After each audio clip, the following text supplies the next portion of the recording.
Welcome back to the Quiet on Set podcast powered by Cineman. I'm Ewan Gruff, and as always, I'm joined by Lachlan Seeley. This week we have a lot of news, but a lot of it has come from the DCEU in this basically explaining what's going forward from here.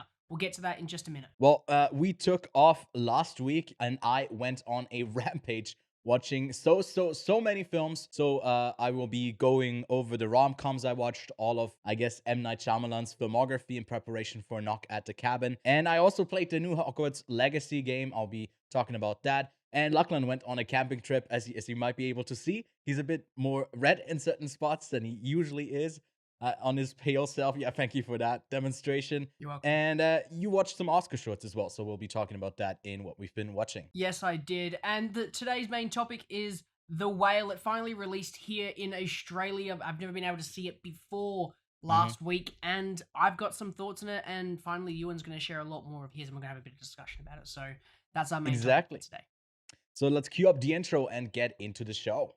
We are professionals. This is a professional podcast. Yes. Breaking Bad and Better Call Saul. Hello there. Which actually, Did you this get is me gonna a be hat as bit, well? Yes. So I've got Dooncam. It's just a camera with my Dune steelbook. All right, welcome back, Lachlan.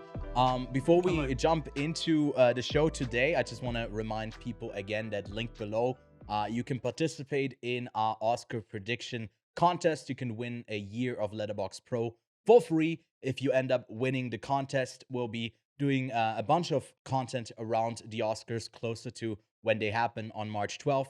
So until then, on March 11th, I think is the deadline, you can submit your prediction sheet. It's really easy. Just fill it out there and you're automatically participating in that. But Lachlan, it's been a big week, a big week off as well for us. We're really behind on the news, but there's so much stuff to catch up on. Do you want to jump straight into those news items? Please, let's just do it. Let's get into the not so quick news today. We'll be here for an actual while, but I'll rather review some of the more headliney news items today. Avatar, we're still tracking its box office number. It's creeping in on Titanic, but that movie is getting a re-release this week, as well as is already out in theaters, probably worldwide for a lot of places. So it's probably adding another like $15 to $20 million, I assume, to its box office run, to its box office total. But Avatar 2 is also closing in. So by the time this episode comes out, maybe it's a horse race, you know? It's really paper thin, by a hair, maybe. One will surpass the other, and regardless, James Cameron will have three of the four highest grossing movies of all time. So props to him. But it's going to be interesting to see which of his movies takes the cake. There's also news in the Disney corner. They had an earnings call or whatever, I don't know, shareholder call. They shared that they had a subscriber loss of 2.4 million. Now, there's a lot of factors that kind of went into this. I think they haven't had like a big hitting show in the last couple of months. But also, I think internationally, they lost the rights to stream cricket, which I assume in certain markets was really big. There's a lot of factors that go into it. And, now that another Bob is back, Bob Iger took over from Bob Chapek. There were some announcements made that there's a bunch of sequels coming for some of the animated films for Pixar. Toy Story 5 was announced, as well as in the Disney animated front with Frozen 3 and Zootopia 2. Now, Lachlan, chime in here. What do you think about those announcements for those sequels? I mean, it's pretty obvious they want the money, and they've decided to find what is the IPs that make us the most money if we make a sequel. And I think, for one, out of all of the news, I think Zootopia 2 is pretty wicked, because I actually enjoyed Zootopia. I thought the jokes landed, and I thought it was quite fun and original. But to pump out Frozen, basically, yeah. But to pump out Frozen 3, you can clearly see they're in desperate need of money. And Toy Story 5, I could, to pump out Frozen 3, as I said, you're desperate need for money. But to beat a dead horse with Toy Story 5, it's a bit much. Like, they wrapped it up really well with Toy Story 4. So, look, whatever they plan on doing, hopefully it's worth it instead of just trying to make it a money grab. But Yeah. you know, I want more Star Wars. They give me more this. I mean, they also are doing a bunch of new Star Wars. I think they're doing other stuff with Star Wars as well. Of the Bad Batch, I think just released or is coming out soon. I saw something about that. I haven't caught up with those shows, but I mean, you can see it with Frozen too. I think that made more than the original. I think it made like $1.6 billion. And I think also Zootopia crossed $1 billion at the box office. So, there's also the Zootopia plus things that they made, like a little shorts tied into that brand. So they're definitely building that stuff out, and you can suspect there's going to be more stuff. Like, I assume there's probably going to be another Cars film at some point. I feel like they're definitely going to get back to Cars at some point. But I'd love to see more original stuff. And I mean, they're doing that with, I think, Elemental later this year. And yeah, hopefully a bit of a return to form, although I'm not too excited to see yet another entry on an otherwise pretty well closed off storyline in Toy Story. But that's that. Spider-Man is also getting another show. Maybe you remember in Spider-Man Into the Spider-Verse, there was Nicolas Cage's character, Spider-Man Noir. Well, that character is getting a live action series over on Prime Video. Apparently, there's some kind of production going on. For those of you who don't know, Sony has still the rights to Spider-Man, and although Spider-Man is in the MCU, that's just licensing, and they are pretty much free to license these characters out to whatever studio they want to. And here they're working with Amazon. And apparently, Lord and Miller, the producers and directors behind Spider-Man Into the Spider-Verse, are also producing this show. So I'm anticipating it. It's interesting because it's live action. Lachlan, what do you make of this? Very keen. Very keen. It looks quite Cage. interesting. I mean, I don't think Nicolas Cage will return to reprise his role here, but I mean, maybe one can dream. Well, I don't know who is playing hate this show. You just want Nick Cage in it. I understand. I mean, they could certainly get him. I feel like that's not like outside of the realm of the possibilities, I don't know. He's a bit of a celebrity these days. He's only doing very indie style films, such as playing Dracula and himself. Yeah, Renfield. So pretty difficult to Renfield later this year.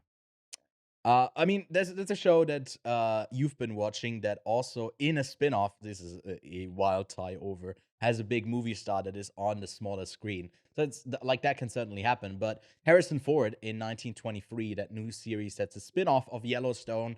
That brings me to my point. Yellowstone is ending in its next season, apparently. What? And is going to be replaced, I guess, in a sense, with a I assume more streamlined current time primetime show for the Yellowstone, led by Matthew McConaughey. So hey. Wow. All right. Wouldn't you like to see that? Yeah. I mean, I haven't seen a single episode of Yellowstone, although I might dive in at some point, and I know you've been catching up with it. So what do you think of this news? I mean, if it's going to be much of the same, I mean, I haven't seen the spin-off yet, but if it's going to be the same as Yellowstone, I don't know if I'm in, because the story kind of just gets a bit meh. Crazy. It's almost the same thing each season. It's kind of just, I accidentally murdered this person, help me cover up the body. And then it's like, I'm going to get my son to do all the hard work, and my other son, who's a lawyer, to save me from the government. It's a lot of the same with Yellowstone. Right. But it's so fucking good. I don't know what it is. It's so fucking good that I just keep watching it. Look, the leading, Kevin Costner is excellent. And that's the main reason I keep going back, is Kevin Costner is really good. Matthew McConaughey is also very good. So if they give him a good character and he makes this good character, man, one of my favorite miniseries, I mean, it's not really a miniseries anymore, is True Detective. Yeah. Matthew McConaughey's in that. I'd love to see him delve into a character similar to True Detective and just embrace it. So, I mean, I'm keen to see Matthew McConaughey back on the TV screen. Yeah, I don't know. Maybe this is like some kind of negotiation as well, where one character, who's the lead again? Kevin Costner, right? In the original. like he's a movie star. He was in Dances with the Wolves. Dances with Wolves. I don't know that Avatar prequel. I don't know. It's yeah. Maybe this is the last season. I feel like after like the fifth season of a show, that's usually like the last point where a show really gets to be good. And then we kind of should go for an endpoint. So it might be better for the show overall. But I could also see that like this is that we get a surprise and this actually gets renewed for a bit longer because it's not I think finalized yet that the show really is ending. And I think it's what is it on right now, on season 5 right now or season 6? Yeah, season 5, and then season 5, the rest of season 5 comes out like later this year, so Yeah. Well, yeah, that's that. I might catch up with it, although we'll get to it in what we've been watching. But I binged through a 7-season show over the last like 15 days, maybe. I don't know why I did it. I was What just did you sick. watch? Yeah. No, I won't leak just yet. But yeah, there's a few other news items here before we get into, well, actually just one other. Is it Uh, on what you've been watching? You haven't it listed it, have is. you? I don't know. This It is? I don't know if I listed it all. There's a lot of stuff. Lachlan can't wait. But AMC, the biggest movie chain over in the States, announced that in the future, or already in some locations in, I think, in LA and New York and some other places as well, they're gonna have varying ticket prices depending on the seating area. So not front and center, but I guess center in the middle, the best seats are going to come with a premium charge. Then there's a lot of like normal seats, and the ones at the edge and at the front will be at a discounted rate. Um, and I guess for the AMC Plus, I think it's what it's called, AMC A List. AMC A List is the subscription service or whatever. Those premium seats will come with no surcharge. And I don't know. Lachlan, what do you think about this? Because I know in some places internationally, cinema chains already operate in this way, that some seats are more expensive than others. But this is definitely like the most aggressive way of just having like, okay, in the middle of it. Sometimes there's like different extra seats that are just more comfortable, or supposed to be more comfortable, or like there's an upper area that is like, I don't know, there's like 2 stories to a cinema screen or whatever. But what do you make of this? I get the point. I totally do. It's kind of the similar thing where different cinema experiences are more or less expensive. So just like the standard screenings, then you have the bigger Dolby Yeah. Atmos theaters, and then you have like Gold Lounge, so on and so forth. The particular movie chain that I go to here in Perth was the local one, and I say was because unfortunately it's shutting down due to the past few years of COVID. Just didn't really make it that successful. But the great thing I enjoyed about it was there was no selective seating. It's kind of just get a ticket and go in. So the fun part of that is I would go there early to make sure I get a good seat. I wasn't, booking seats in advance because I don't want to deal with that whole I was booking this seat. So either way, at the end of the day, I understand the point is that the greatest cinema experience is smack bang in the middle. But at the same time, I wouldn't mind paying cheaper tickets for movies I already know Ewan has told me is going to be a little bit on the shit side, and I could just go sit in the bottom right corner and just watch to it there dip for out like of there. $5. So if I can Yeah. get the front row seat for $5, and all of a sudden no one goes into that cinema, which is very common, right?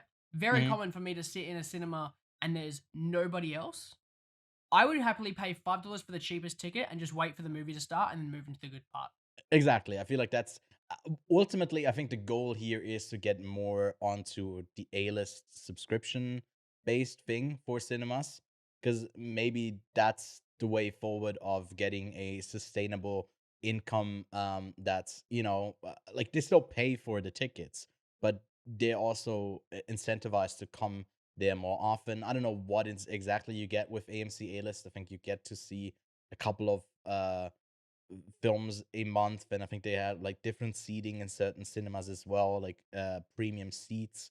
Um, but yeah, I mean it's one chain, the biggest chain, that's always criticized for having a pretty shitty cinema experience overall. And what you said, like that there's no ticket, there's no reserved seat reservations. That's the same way we do it at the theater that I work at. And yeah, just people will show up early if they want a specific seat that they really want, and then they're there, they consume a bit more. Overall, it's a really good, I think, thing for smaller theaters, but I guess it doesn't work on the biggest scale when people want to, reserve tickets for really anticipated films. But yeah, that's that. I got a bit of insight there, I guess, from the international theater space and me working in one as well. It's interesting that that yours did that as well. So it's not just a thing that is like we're a bit of an outlier for that, like not having reserved tickets ourselves. But that's more than enough for all of our other news items. Let's dive into the biggest thing that happened, over a week now. We're really late here, but Peter Safran and James Gunn announced the upcoming DCEU. No, it's DCU, not DCEU anymore. The DC Universe slate with the first chapter of Gods and Monsters, which will have a whole bunch of series and TV shows. I think 10 in total, 5 series, 5 movies, and then a bunch of legacy films that still come out under the title of Elseworld. So let's have a look at these. We still have a couple of films that are from the old regime that are set to come out. So I'll put up the slate here right now. But first, in just a couple of weeks, we get the sequel to Shazam, Fury of Gods, heading over into the early summer season on June 16th. The Flash, which I think is a Flashpoint movie, is set to come out. And apparently, I mean, from what they've said, this movie is pretty good. They are really proud of it, unlike Batgirl that they had to shelf. And I think James Gunn also said it was unreleasable. It would have hurt the people involved if it had released. So I guess he's really backing the decision that they made higher up there to can it and shelve it. But Flashpoint is going to be a universe reset for the DCU. And then we also got Blue Beetle, which is a movie I haven't heard like anything about since it was in production. I don't know if you have seen anything from it yet. Nothing, right? Nothing. And then Aquaman, The Lost Kingdom will close out the, I guess, the era of pre-Safran and Gunn taking over the DC universe. And yeah, there might be some changes that come to Aquaman as well after this universe reset that happens in the Flashpoint movie. But after that, Lachlan, there's 10 things that come out on the movie side. We get a Superman film, we get a Batman film, we get one that's called The Authority, which I know nothing about, Swamp Thing, and a Supergirl movie. So out of those 5, what stands out to you the most? What are you anticipating the most? Probably like The Authority, right? Because it's the most different one. I know nothing about it. Yeah. And what James Gunn can do is find a group of characters that no one knows about and makes them the most popular set of characters in that entire universe. I'm talking about Guardians of the Galaxy. He could possibly do the same thing with these guys here. And that kind of sounds exciting. At least from my knowledge, The Authority is like a group of heroes that are like anti-heroes, I guess. Which sounds super exciting. So yeah, that's probably gonna be the one that takes my cake. Yeah, I mean, it looks quite interesting. What I didn't mention yet is like the movies that are already in production, like Joker 2 and Batman 2. They are still their Batman 2 is still happening. The Matt Reeves and what's the other guy's name? The Hangover director. You can help me out here. Joker Fully Ado, directed by Todd Fields. No, Phillips. Is it Phillips? No. Todd Phelps. Tom Phelps. No. He's a swimmer. No, it's Todd Phillips. I was so close. Anyways, I kind of wiped his name from my brain. Yeah, I don't want to think about him too much. But that movie is coming out next year in October. And then the Batman is slated for October in 2025. But we are also getting another Batman film set within the DC Universe film, Batman Brave and the Bold, seeing an, I guess, older Batman with his kid. I think Damian is what he's called. He's a Robin And yeah, I'm not too familiar with the comics or any adaptations, maybe on the animated front, when it comes to that character. But some people were really stoked about it. So I'm looking forward to that one. And then the Superman film, Superman Legacy, will be directed by James Gunn as well, and is currently slated for July 11th, 2025. So not too far off. And I guess one of the things that they made a point to emphasize on is that they won't start shooting these films before the script is all done. And I mean, usually that should be a given. There might be some rewrites that happen as you shoot, but a lot of the times for other productions, they just went into production not really having a finalized script ready. That just made everything really messy, and I mean, the result speaks for itself. So if you've seen some of the films that came out of recent years from DC, they weren't as coherent. But yeah, the Swamp Thing. I don't know if you've watched the TV show. I haven't. Uh, James Mangold, I think, is maybe taking on the directing over for that film, and then Superman, Woman of Tomorrow, is apparently a bit of a darker story because she basically stays on Krypton, right? This is his home planet, and watches pretty much everyone die there that she knows, survives, and then comes to Earth. So I think her story will be a bit of a contrast to I guess, the Superman legacy story. And I think it's another origin story for that character as well. I don't know where we'll jump in with Superman, but that's it on the film side. Less exciting stuff, I'd say, overall on the series, but I mean, that's just kind of the goal. You go a bit smaller scale. We do get a Green Lantern show that apparently is inspired by True Detective. So that sounds promising, right? Yeah. This is what I'm most excited for. I'm Exactly, so fucking excited for this one.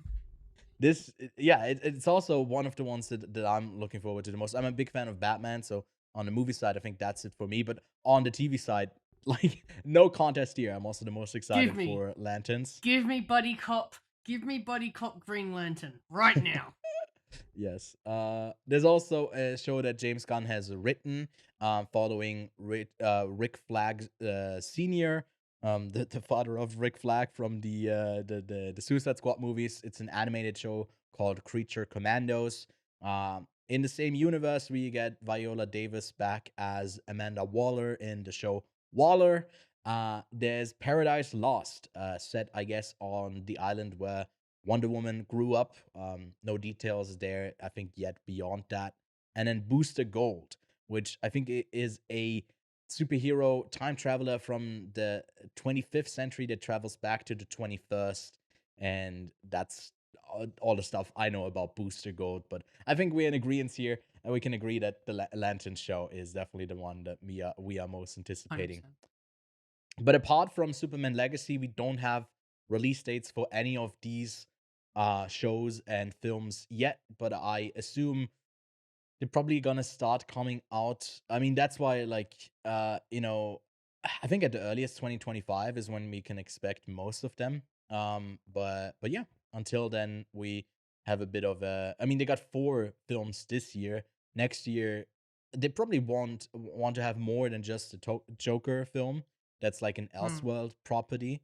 They probably want something to come out in 2024 that's in the Gods and Monsters lineup, but we'll see what ends up happening.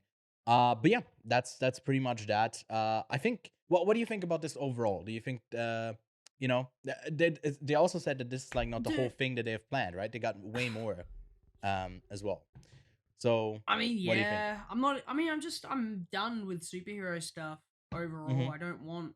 I mean, I'll watch it. I just don't want as much of it. It just seems to be just like in your face. It's kind of like westerns. Westerns were just everywhere at one point, and now it's just superhero movies at like all the time. So, yeah, I mean, I'm not for it. I'm not against it. I definitely think it's a better way to go forward than what DC was already doing. I think having this is way more focused, but also it's not the same thing that Marvel's doing. It's not a cinematic universe. It seems to be a mismatch of, hey, look how many cool concepts and different worlds that we've got. So Yeah, I can definitely see Aquaman being a shit film and Blue Beetle being a shit film because Yeah. they're not going to be needed anymore.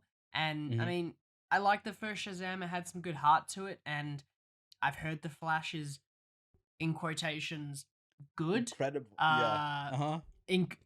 Incredible. Incredible. And I've heard some great didn't things about James it. Gunn also? I think James Gunn also tweeted that it was the greatest superhero movie of all time. Like, He did, yeah. okay, sure, he's hyping this up, Yeah. because it's probably not going to make its money back. Well, it's like Look, it's the those greatest. first Well, four, I don't know they're how much it write-offs. costs. It probably, yeah, did cost a shit ton. But do you think like by the direction so far from the lineup, do you think they'll be able to turn the ship around for DC? Yeah, 100%. Yeah. I think there's a great opportunity here, especially if they're going to do some really fun stuff. Like the fact that it's not just Green Lanterns. It's Mhm. a cop lantern show. I'm in. Sign me Yeah. up. That's wicked. On the If they series, just yeah, sorry. do, yeah, go ahead. I think on the series front, they got something way better than MCU that would just wanted Mm, to expand on certain mm-hmm. characters and maybe introduce some new ones. I feel like Mm. here you just have spin-off stuff like Paradise Lost. Maybe that's like the introduction to the new Wonder Woman or whatever. I could see that, but it could be its own thing. The Suicide Squad stuff, we get 2 shows still attached to that. Could be like its own thing that's like not really that important overall, but it's just like good fun. Lanterns are something unique. There's a Yeah, good chance DC is going to do it backwards. They're going to yeah. introduce a whole bunch of different worlds Mhm. and a whole bunch of different concepts, and then bring them all together in a multiverse movie instead of Right. introducing the multiverse and then showing all these worlds like Marvel's doing. So there's a good chance that they Right. can just do whatever the hell they want, and then they can be like, let's have the Lanterns buddy cop movie team up with Waller, and let's Yeah. have them cross over in a crossover universe or something. So there is a massive opportunity here for DC to get its own footing in the cinema space of being the company that doesn't have a cinematic universe. It has Yeah. cinematic universes. Plural. So you Plural. like, do you think with the Elseworld world stuff, or do you just mean within the slate that they have with Gods and Monsters? There's gonna be different universes. Yeah, I don't think everything's going to be in the same universe. I don't Oh, think. okay. I think it's all going to be separated. I I really hope think they it's don't do gonna. it Mm. as a connected universe, because I then they can think. just do Mm. whatever they want. Then they I can think what then they. they can ask Henry Cavill to come back. Yeah, I feel like he's not totally out. We can definitely. Maybe he's back in He some might not be shape or form. totally out. I mean, they want to have it connected. I know one of the quotes was like they want the comics, the games, the TV shows, the films all to have like the same voice, or like the person who is the character in the films should voice act it in the game and stuff like that.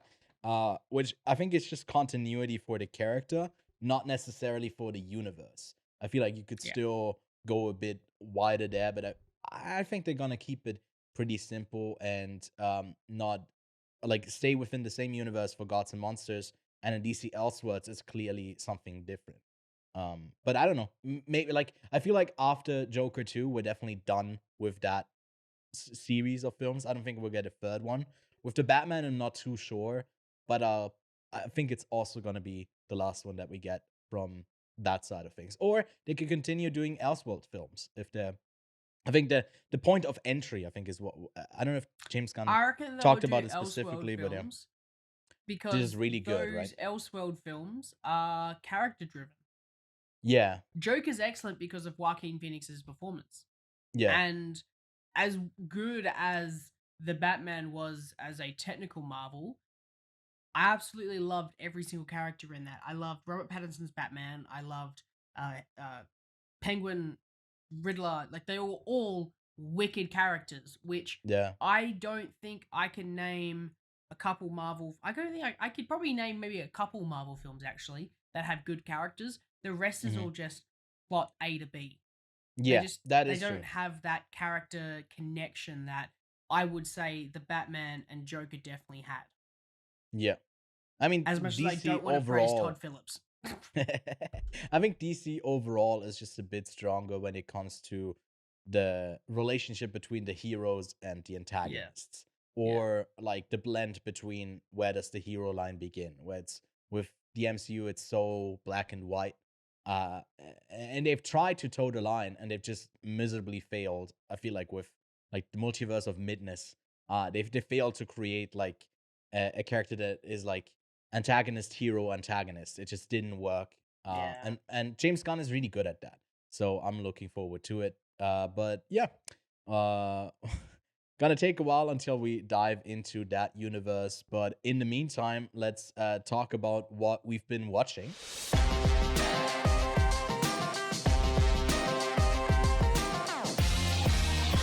Lachlan, what have you been watching?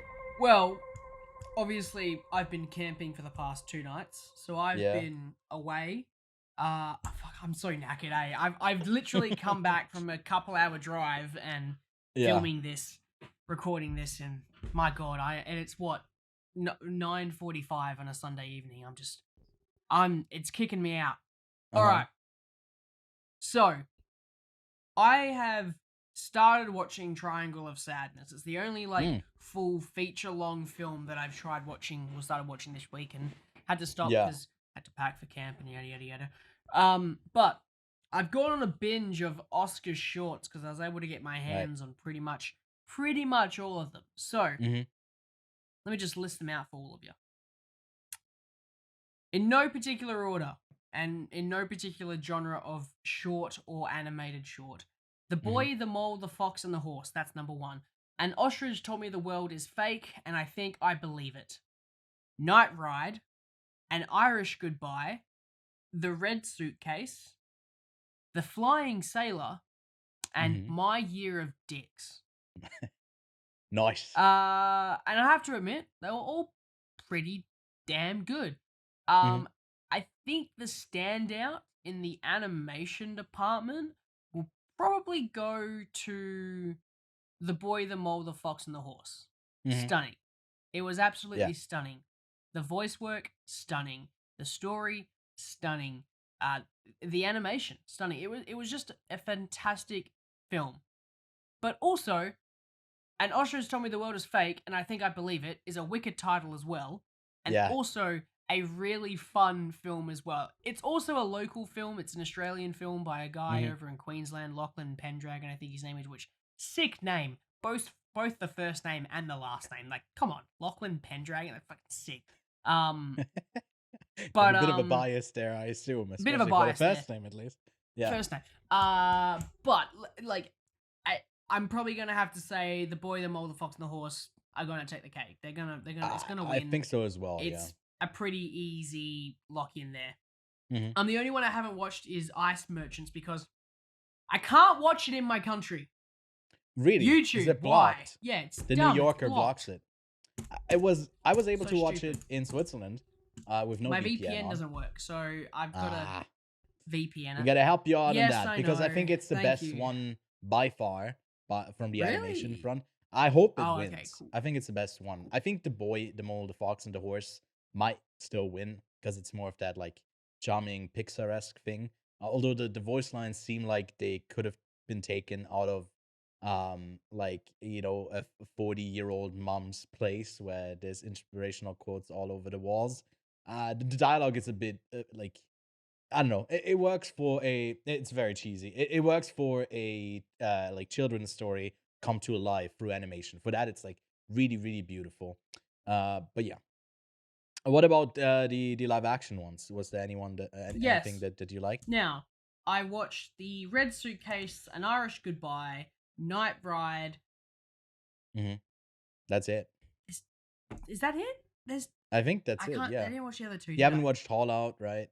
You haven't watched some of the documentaries you haven't seen. So those are 3 of the live action shorts in the narrative, on the narrative side. Yeah. Sorry, I've got a watch list of all of the Oscar films that I've got to watch. Mhm. Let me just fade them out. Yeah. Because I can't get my hands on I think I sent you that Evalu. one. Yeah, you recently did. Yeah. Yeah. So I've still got to watch a couple, but out Yeah. of all of them, I don't know what the fuck Night Ride was. Yeah.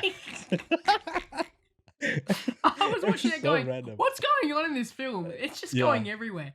Uh-huh. But I'll probably say that Red Suitcase was honestly, it kept me on my seat a little bit. The suspension and the tense was there, and I really, really enjoyed it.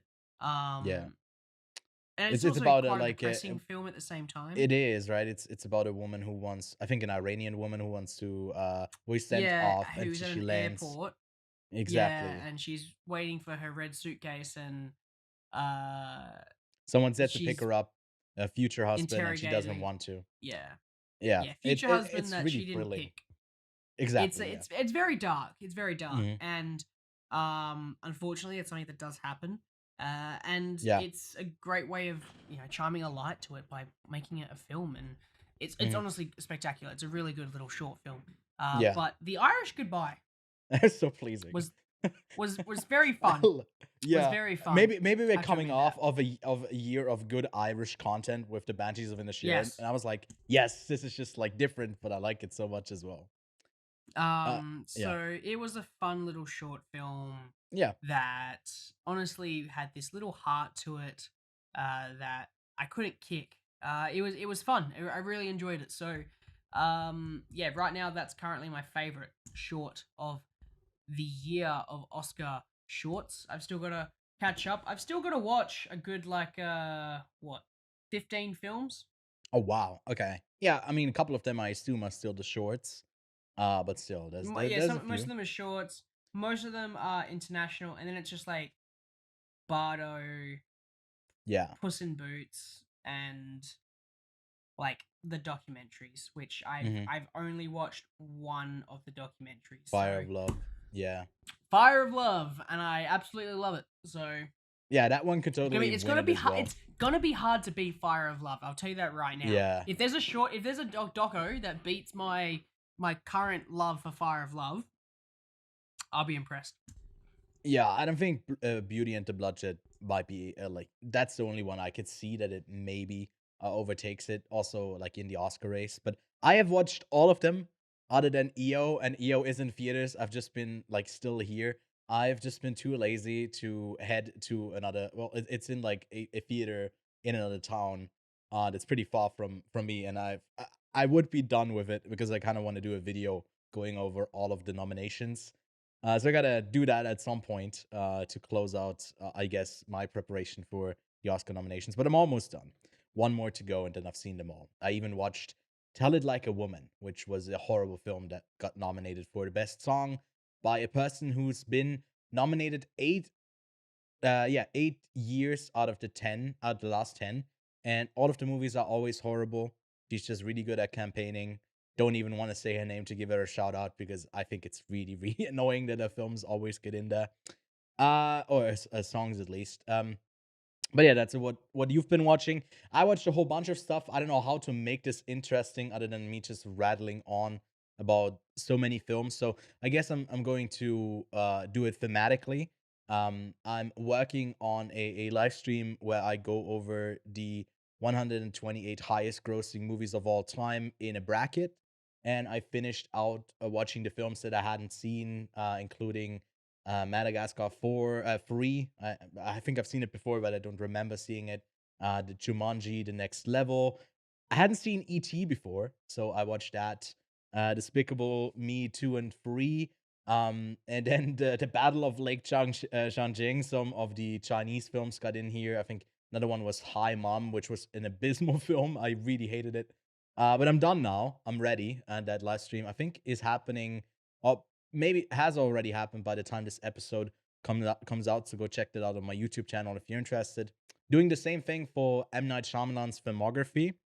And I guess I can already leak you my ranking of his 15 films that I've seen.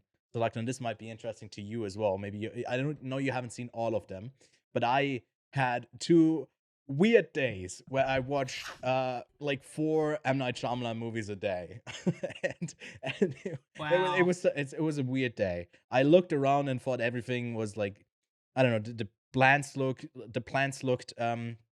weird to me. I didn't trust my grandparents anymore. Someone was knocking at my cabin. It was just I saw all kinds of signs, and it honestly kind of broke me. But let's give you a list from least from worst to best of all the M. Night Shyamalan films I've seen now. And for me, it goes as follows. At the bottom, we got The Last Airbender, followed by The Visit, then Lady in the Water, Old, After Earth, Wide Awake, Praying with Anger, The Happening, Glass, The Sixth Sense, The Village, Signs, Knock at the Cabin, Split, and Unbreakable. So my list, I think, is pretty controversial. By you could see it by Lachlan's reaction, because I do have the sixth sense at sixth place in my overall ranking, and it's the one that I didn't rewatch for this movie marathon, so that might be it. But I think it's like also hindered by me knowing the twist of that film like for years, and then seeing it unfold wasn't as I guess riveting and captivating to me as I anticipated, and I just had a bit more of a better time with the other films in here. But yeah, Lachlan, do you have a favorite M. Night Shyamalan film, or is it just The Sixth Sense? The Last Airbender. Of course you do. Oh, I also watched the first season of Avatar: The Last Airbender, because like that's what's depicted in The Last Airbender. They wanted to do a trilogy, and they never got to do a sequel. I would say my favorite M. Night Shyamalan movie is probably The Sixth Sense. I do enjoy that because I got to watch it and I didn't have the twist spoiled for me, so I just am lucky in that part. But I also really love Signs. I really love Signs. I would say there's a very close contender. I would probably it'd probably just depend on the day.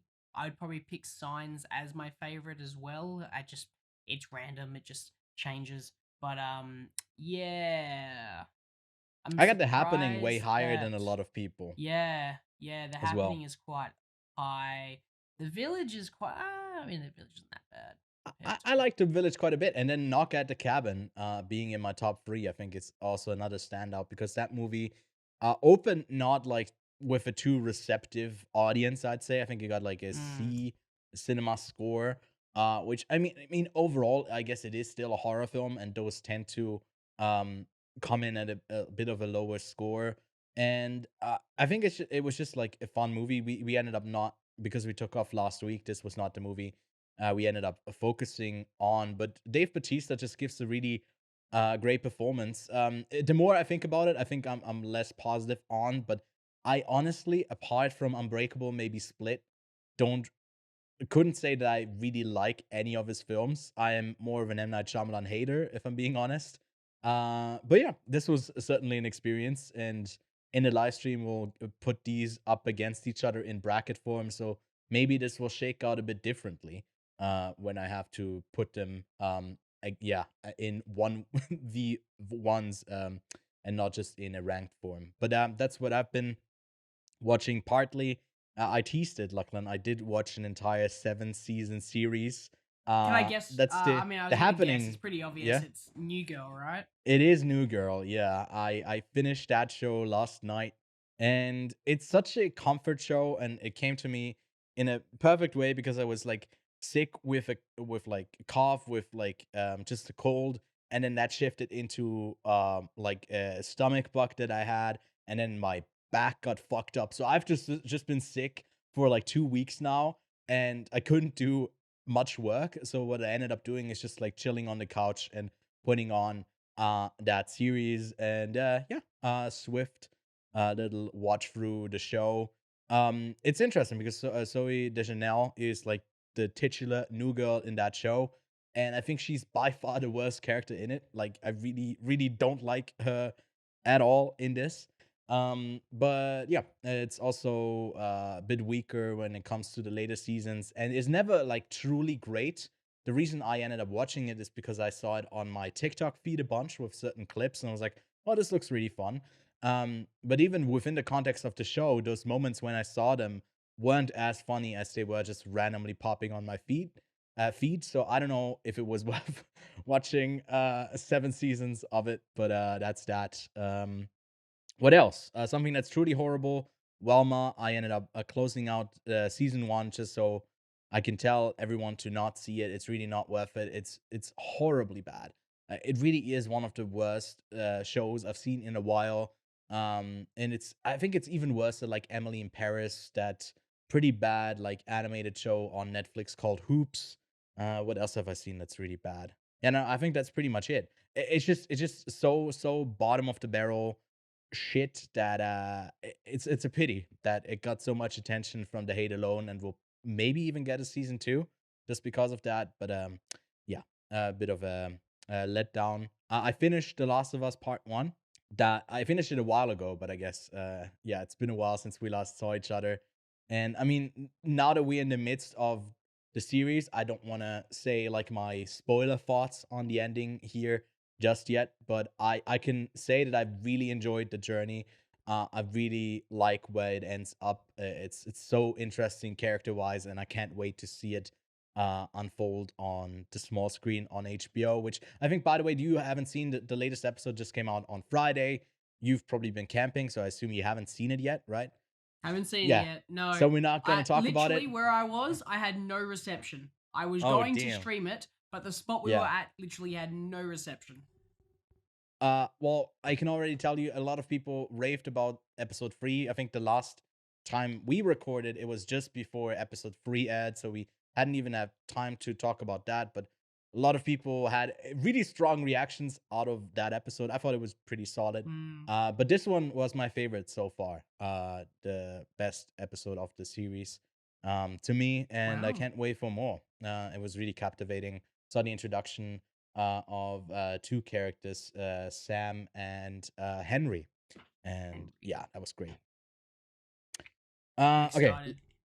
last but not least, well, not really last. I'm just teasing you. I saw Missing, the sequel to Searching. That's not really like tied to it directly, but it's like that almost gimmick film, you know, where you stay on a screen, and it's not as strong as Searching was, if you've seen that film. But it's fairly entertaining. So give it a stream once it is out on streaming. I wouldn't go out to the theater to go see it.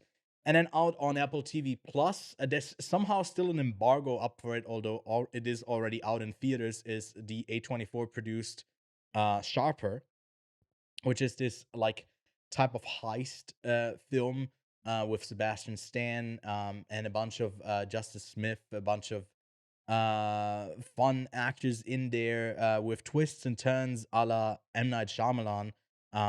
It told in like different chapters where we focus on a different character and get another perspective to see like the stories unfold. I thought it was really fun. So go give that a try. I think it's out later this week on Apple TV Plus. And then now last and least, and also surprisingly great, is Hogwarts Legacy. I haven't had a lot of time to play it because I've been streaming my process with it. I only had time to stream it once so far, but it's fun. It's so much more It's fun good? than I thought it would be. Yeah, Should I get it? really is good. I think it's worth getting. If you're not even if Alright. you're like that interested in Harry Potter overall, I think it's just a great game. So I mean, I'm only about 7 hours in, but so far it's really been a lot of fun. But that's that. More than enough of what I've been watching. Next week, hopefully, I'll slow down a bit. Oh yeah, I also watched Magic Mike. I hadn't seen those two films, and the new ones in theaters. I don't know. Maybe I'll talk about. I haven't seen the latest one, Last Dance, yet. I'll talk about that next week. But that's it.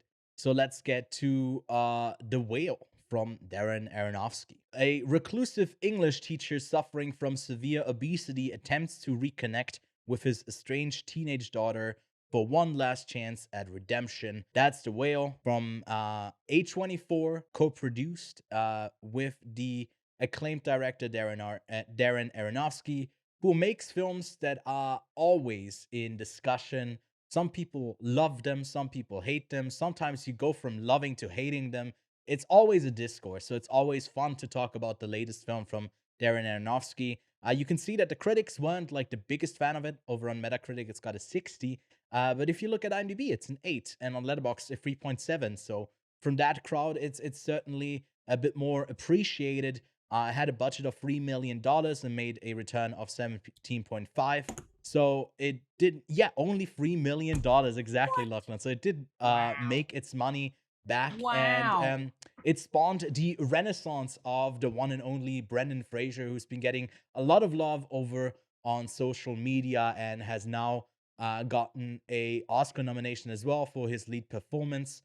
We also got Hong Chow Oscar nominated for her supporting role, and I think it also got a makeup nomination. So racked in 3 nominations overall from the Oscars. I think that's also its strongest points, those 2 performances and the makeup. But Lachlan, what did you make of the film overall? What an incredible feat of acting, storytelling, and just overall movie making. My God, it is this film is a testament to how simple a film can be and how powerful that simplicity in just good writing and good performances and a good direction as well can be, because this film is so simple at its core. It's, you know, from its technical standpoint, it's just locked off camera shots or a camera shot on a dolly moving around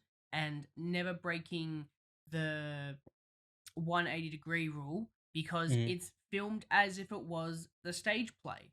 You kind of only get one side, and that's interesting. And it does break that and does show you different areas of the apartment. But for the most part, if you're in that main room with the kitchen and the living room, you're really only ever facing one way, and that is just an incredible feat to just kind of keep it that way. So to break it down simply, like, I was excited to see this film, but man, I was blown away by it by the end. I immediately downloaded the screenplay. I started reading it, and I'm making my way through it as we speak. I read it a little bit whilst camping. It's spectacular. It's phenomenal. It's such a fun movie. Not in the sense that it's fun in the traditional Marvel movie way, but it's fun as someone who loves movies to watch something so simple and something so cheap. $3 million? Are you freaking kidding me, bro? That's such a cheap film. And I hope Brendan Fraser succeeds and gets this Oscar, because it is well deserved, and he deserves the praise he gets, because I love seeing actors go from this particular character. Like Dave Bautista is a great example of going from a wrestler to this performing actor who's taking some very interesting roles. Brendan Fraser is a great example, a man who took some very daring roles and, didn't always now land. Takes very daring roles, didn't always land, and now he's taking some roles like this, and he became that, the 90s, early 2000s heartthrob. He dropped off the face of the earth, and he's come back and he's done this. Like, come on, man. This is absolutely world-class. This is absolutely world-class filmmaking at its finest. Yeah, I mean, I'm a sucker for simple story, conversational type of movies that are theater adaptations. One of my favorite films from, I think it was 2020 or 20. No, I think it was 2020 with One Night in Miami. That was one that I really enjoyed. So talking about Shrek. this is yes, it's all set in one space in a swamp. Which, by the way, I assume to have at least one cameo by Shrek in the DCU film Swamp Thing. Yes. I will be really disappointed if we don't get like a donkey and Shrek in that. But no, it works surprisingly well. Some of the critiques I've seen from it is like, first of all, that he's in a fat suit, and I was like, are you expecting Christian Bale, Daniel Day-Lewis type of commitment to your own, like, I don't know, that's just a weird criticism to have for that like you couldn't, I don't know what the critique is overall. I feel like it's just outcry without like an actual like good direction. I get where it's coming from, where like Aronofsky is like making it not as serious, where it could appear as if it's a punchline in some ways but I feel like it's a really serious movie. Although it has like some uplifting moments in its overall kind of hopeful, although it is really morbid. I don't think it is like wrong that way. Like it doesn't do much wrong in that aspect to me. Um, and it comes through just by Brendan Fraser, who is really just mesmerizing to see here, because you can't take his eyes off of him. But he's such a train wreck, and it's not just watching someone do bad stuff to himself just because he's been hurt, but there's a bit more to it. There's a bit more history to it, and it's really stagey. You know, a lot of the stuff is overall over the top, and it definitely comes through in the supporting performances here that kind of come in and add sauce to a really big hammered whale. You know, you gotta add a bit of spice in there, and then it's all neatly eaten up. But especially Hong Chau, who also got the Oscar nomination. I think she's the standout to me for a character that works really well. To, I guess, show more of I don't even know what the Charlie's side. What did you think about Sadie Sink as Ellie, as his daughter, in the mix? Great. She was awesome. Sadie was incredible. Showing off her acting chops in this film. Yeah. As much as Sadie was good, I agree that Hong was just absolutely spectacular as well, taking the cake, especially getting that supporting actress nom as well. Really Yeah. shows how good that performance was. But Sadie really complements Brendan's performances in this film. Like they two just bounce off each other and flow really well. And Yeah. I have to admit, it does come down to the screenplay. I am reading it and I am remembering the scenes, and I have to agree that it starts there. The bounciness of the two going at each other is there. But the visual side of it, the actual putting it on screen, the emotion coming from their face, coming from their eyes, coming from the tone of their voice, that's them, and they are doing a spectacular job, an absolutely spectacular job with it. Sadie, she's kind of come out of nowhere, especially with Stranger Things, and I am excited the to see latest where her season as career well. goes. She's a spectacular actress. I am very excited to see her career. This is a good starting point for her. This is a good kind of this is a hard film. Like you don't expect. I mean, the other Thomas as well, Ty Simpkins. He's only been in two of the smallest performing series of all time, Avengers Endgame and Jurassic Park. Jurassic World, I should say. But he also came out, and I had no quarrels with his performance. There's not a single performance in this film. Even the singular scene that Mary is in, Sadie's mother and Brendan's previous partner, is hardcore. Like, Samantha that Morton was is just amazing. Yeah. Oh my god. That was, it to was me, just the standout moment of the film, apart from the ending, which I don't know how much we want to get into spoilers, but essentially the outline of the film is, that's not even much of a spoiler, is that we have 7 days with Charlie before he dies. And he dies. We know that happens. I think that's stated at the start of the film, if I'm not completely mistaken. Pretty sure that's like, it's been a while. I haven't seen it since. If he doesn't go to the hospital, he's dead. Exactly. Yeah, we get that, and it's been a while for me. I haven't had the chance to rewatch it yet because it is not out for me just yet here in Switzerland. Wow. Yeah, it's coming soon though. But it's been a while. I mean, for me, I've seen this film like 6 months ago now. But it still is like some of the moments, especially the ending thing, the repeated things. And you've been reading the script as well. You can kind of see the seeds being sown early on. The way that it returns, I don't know how it was for you. It is kind of cheesy in the way that it's like set up and then payoff, but it worked so well for the emotional resonance and just the character dynamics, where it just like overflows at some point. And it to me, it was like really beautiful. It worked so well. All of the hurt that is just like tangled up in this daughter that has a lot of hate for her dad, but only the hate that he wasn't able to give love and be present. So all of it comes through compassion that it's just turned into hatred. Hatred for no, like Jolly's hatred isn't even really there. It's all coming back onto him, although he has a lot of reasons to be hateful towards people, and he ultimately turns that around in something positive, which I found just to be like really memorable and really inspiring in a sense. And yeah, especially the whale has a narrative, not just like because he's big like a whale. It also is part of the, what is it, like Moby Dick, or what does he read again?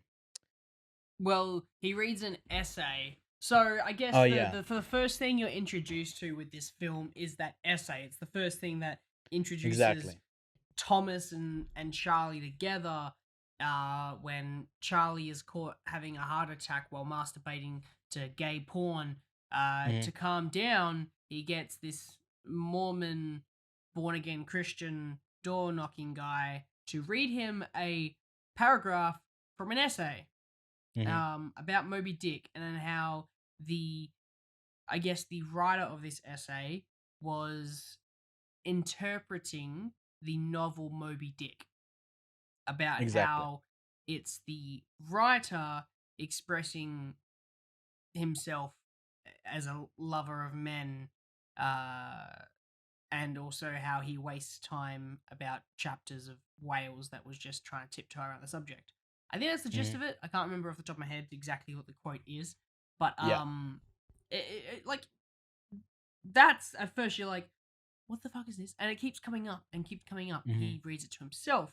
He's just, says it out loud in his head without even having to look at it. He's memorized it. He knows this. And it's like, what's the importance of this? And I Hmm. guess at first you think it's obviously his past previous partner, Yeah. his boyfriend, Hmm. who passed away. And that's what made him this uh, obtuse person. I just made a cool sentence there. Obtuse being large of the Yeah. triangles. Thank you. I Hmm. just did that off the top of my head. Nice. This Good one. recluse, obtuse man, because of his boyfriend passing. Hmm. It go, okay, cool, that's got to be it. Then there's obviously this, because obviously we're talking about the ending here at this point. There's this Yeah. build up Spoilers. of Let's do spoilers. Sadie Sink Yeah. saying, "You should stand up and come over here," and Yeah. he can't get up. So there's Hmm. multiple things, and like you can say it's cheesy, but the thing is, there's multiple things getting in his way. One physical thing stopping him from essentially embracing his daughter, and Hmm. just a mental thing, and that's just his Yeah. psychological stance where he is right now. Hmm. That's the fun part, and this is Darren Aronofsky coming in here, because there is no better director at making you think about life than Darren Aronofsky. Yeah. I think most effectively he does it in something like Requiem for a Dream. I think that one Yeah, made me think about life and death, and there's a lot of like drugs and sex and whatever, and there's a lot of like characters that just basically tell you right to the screen, what they're thinking in a sense. That's a lot of the narrative kind of drives that way. And this, like you said, is also layered in that he has lost his partner, which made him like dive into his obsessive eating disorder. But there's also the first step that he needed to, like, that he did to even get with his partner. He left his other family.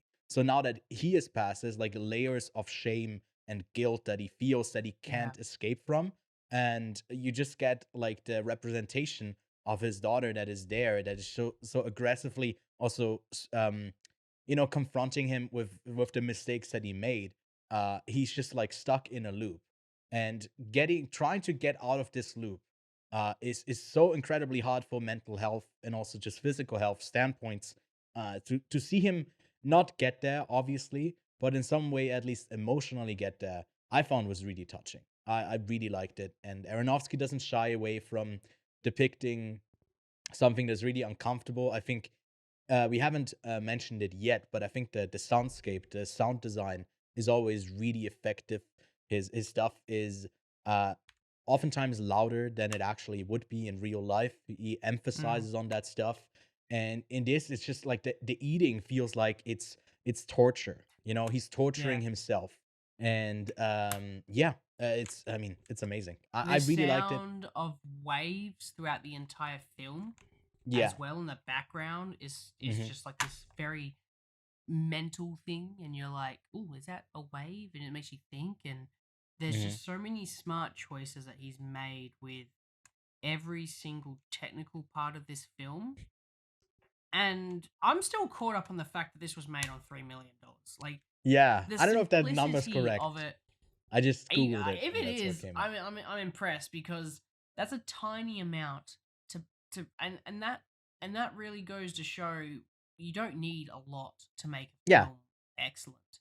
Now, I'm not saying this is the greatest film of all time, but to No. be so simple, to be so basic, like I'm not gonna lie, like Apocalypse Now is a great film, and that was made with a lot more money, but that's also got a lot more going on. But at the same time, this film tells a very similar story of mental struggle Yeah. with accepting yourself, but also trying to embrace another person, because that's what Charlie is trying to do at the end of the day. He's not trying to Mm. save himself for the world. He's trying to save himself for one person in the world, and that's his daughter. And he says that with the money that he saved up. He's got over $100,000 ready to drop for her, and he's not willing to spend a cent on it because it's for her. And it's a selfless act that he does, and he Yeah. finally comes around to accepting that this is his daughter, and she accepts him, and it's in this last moment. And it's very similar to Requiem for a Dream. There's just Mhm. this build up and this follow through of a setup from earlier in the film, and it's just this breaking of that mental barrier and that physical barrier, and it's just this incredible scene. There's that little saucy, unrealistic sort of looking up and floating moment, but it didn't kill the realism for me. I thought this film was Yeah. still, it didn't take me out. If I saw someone in like Mhm.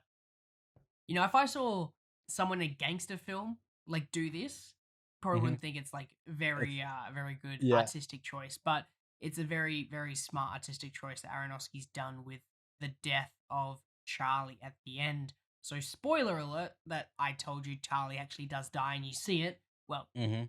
do you see it? I mean, you do see it. It I kinda thought you see it. he like he floats up. I mean, it's Uh, it's a and figurative then it's thing. just like a final shot of the three of them on a beach. Yeah. And you just and Yeah. then and that build up is there, and then it could have just cut to credits, but it doesn't. Mhm. It cuts to that shot, and Mhm. you sit there in the cinema and you go, "What? What the fuck? Yeah. What? I was What do I yeah. think? What do I think?" Uh-huh. It was one of the two films. The other one I think just came out as well, which is The Sun. That had which had me just leaving because I thought the ending was really bad, and a lot of people just like sniffling and crying. And this one, I saw a lot of people around me just also going, "Oh shit, okay, we're done with this film now." I am crying. That was beautiful, and I had the same reaction. I think the ending was just super touching. Um, on topic of budget, by the way, this is I think his cheapest movie that he made. You wouldn't believe the second cheapest that he made. Do you want to guess? There's one that he Is made it for Requiem? 4.5 million. It is Requiem for 4.5 million. Really impressive. Then The Wrestler at 6 million. Black Swan 13. Mother, his last film, cost 30 million. Only made 44.5 back.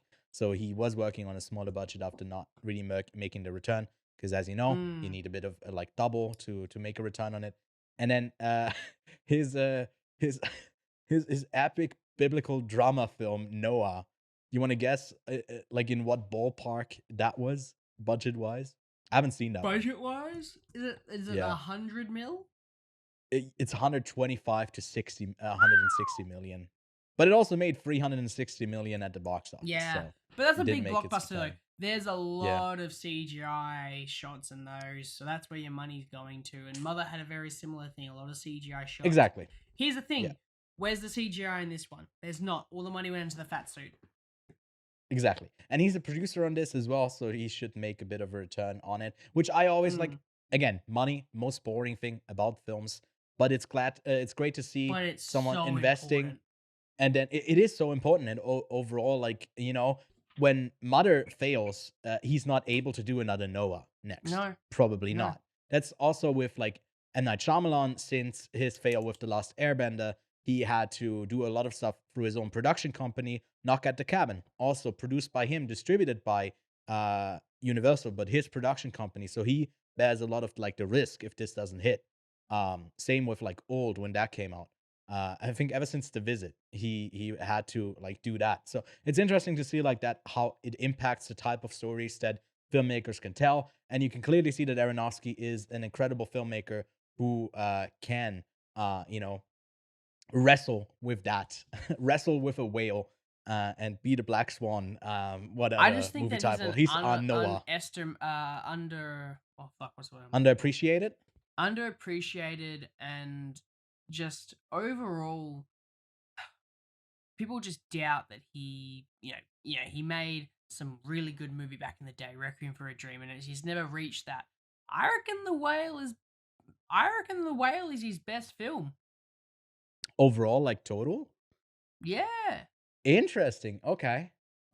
Yeah, I think The I have Whale is his Requiem best. still higher there, and I haven't seen I'll Black have to Swan go back. myself. I'll have to go back and rewatch Yeah. Requiem before I like lay that in concrete. But Mhm. I will say right now that I reckon it's his best. Well, where do you end up as a rating for The Whale then? I gave it a 4 out of 5. Yeah. Where I think for Requiem, as reference, just as reference, Ewan, so you know what I've got Yeah. Requiem at. I assume it's gonna be a 4.5.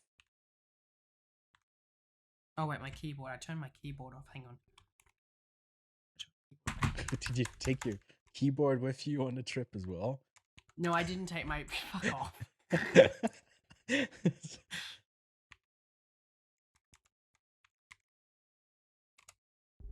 Oh, lag. Okay, what did I give Requiem? I never gave it a score in Letterboxd. I must have just gone. I didn't watch it before I had Letterboxd. All right. Yeah. We'll have to go back and do that. Let's give Requiem right now the same score. 4 Jared Leto's out of 5. That's more than enough Jared Leto's for me. I think when I watched it in Venice, I gave it a 4.5 out of 5. Thinking about it now, I think it's closer to a 4 than a 4.5, so I'll stick with that as well.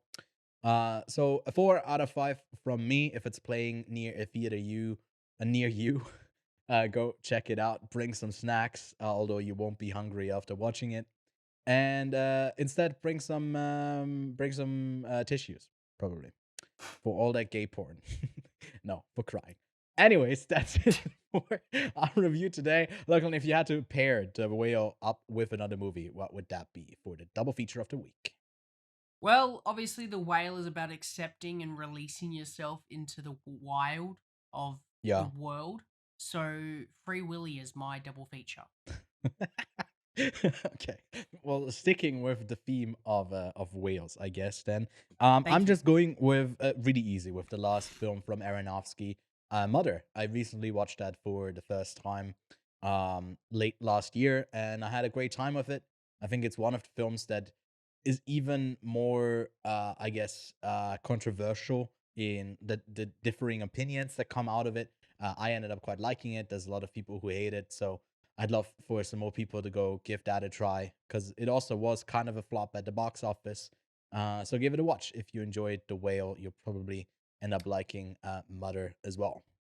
Do you know Mia Goth's full name is not just Mia Goth? What's her full name? It's Mia Gypsy Gothic? Mello D Silva Goth. You are kidding. Her middle name is Mia Gypsy? Gypsy Mello da Silva Goth. Who's the father? Kanye West? Or why is that name so fucking weird? That's a sick name. That is a I sick thought Mia name, Goth but it's was like, a cool name, but that's way cooler. Is Sorry, she? didn't mean to stop you there. No, it's all good. Is she? Where's she from? Is she American or is she British or Australian? She's English. She's from London. She's English. England. Right. Well, I also I didn't get to talk about that, but I did see Infinity Pool. So that was fun. Yeah, I liked it. I liked it quite a bit. It's crazy. Good. It is pretty crazy. and Skinamarink as well, which I Her wasn't that mother big is on. Brazilian, while her father is Canadian. Oh, okay. She has That the makes Anya sense. Taylor-Joy type of, versatility with an Argentinian parent. I don't know on what side, and then British. Anyways, lots of great actresses working in the film space. I don't know. Anyways, out in theaters now is the third Magic Mike film called A Last Dance, as well as Titanic on the re-release. The film I mentioned previously, Sharper, is out in theaters now and on Apple TV Plus on February 17th. And then on that date, we are getting the third Ant-Man film. It's crazy that that movie has 3 films in it. No Edgar Wright anywhere in sight since the first one, and I'm still hung up about it. Peyton Reed is doing the third in that series, and we get Jonathan Majors as Khan, a tiny Khan in the Quantum Mania space. So we'll see. I'll see it on the day that this episode comes out. Maybe it will be our main topic of the week. Maybe we'll choose something else, but definitely we'll be talking about that in the next episode. So in the meantime, don't forget to fill out. Don't forget to fill out those Oscar prediction contest Google form things to win a year of Letterboxd Pro. Then follow us on all of our socials. They are linked below. And consider leaving a like and subscribing to the channel. We'll be back next week with, like I said, a yet to determined topic. Until then, stay safe, eat healthy, and well, hopefully you'll be around in 7 days, okay? Don't eat too much. You'll be fine.